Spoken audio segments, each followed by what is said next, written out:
Magandang gabi, Philippine Air Force. Alamin natin ang magiging lagay at taya ng panahon ngayong gabi ng linggo at para sa mga susunod na araw.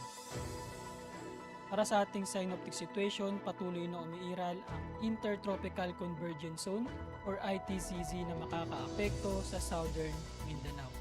Samantalang ang easterlies o yung mainit na hangin na nagmumula sa karagatang Pasipiko ang siyang makakaapekto naman sa natitirang bahagi ng Mindanao at buong Visayas.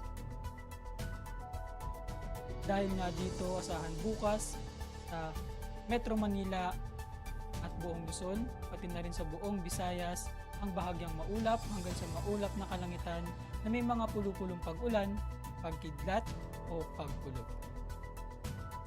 Sa Mindanao, ang Davao Region, Zamboanga at Sanga-Sanga ay makakaranas ng maulap na kalangitan na may kalat-kalat na pag-ulan, pagkidlat at pagkulog, dulot yan ng Intertropical Convergence Zone.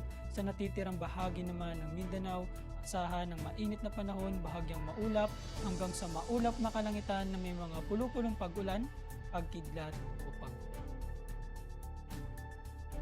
Para sa magiging lagay at taya ng panahon sa loob ng 3 araw simula Martes hanggang Huwebes sa Metro Manila, Cavite, Lipa City, Angeles, Puerto Princesa, Kalayaan Island,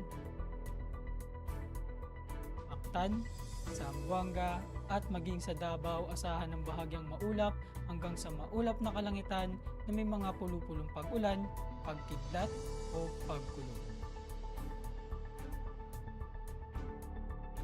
Para sa heat index forecast para bukas, inaasahan ang 42 degrees Celsius kung saan papasok pa rin ito sa danger category.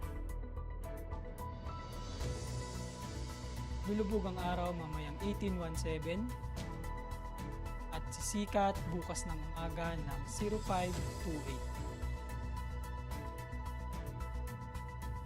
Meron tayong 2% increasing moon illumination.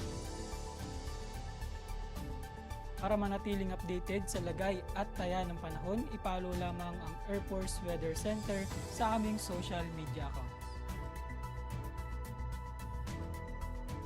Yun lamang po ang lagay ng panahon ngayong gabi sa ngalan ng aming commanding officer na si Colonel Alvin Jan Cugador, PAP GSC. Ako si Sergeant Antonio Emilio Jr., Weather Broadcaster ng Air Force Weather Center. Muli, magandang gabi, Philippine Air Force.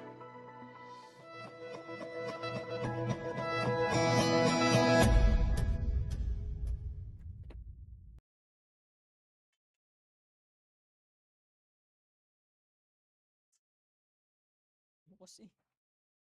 Opo.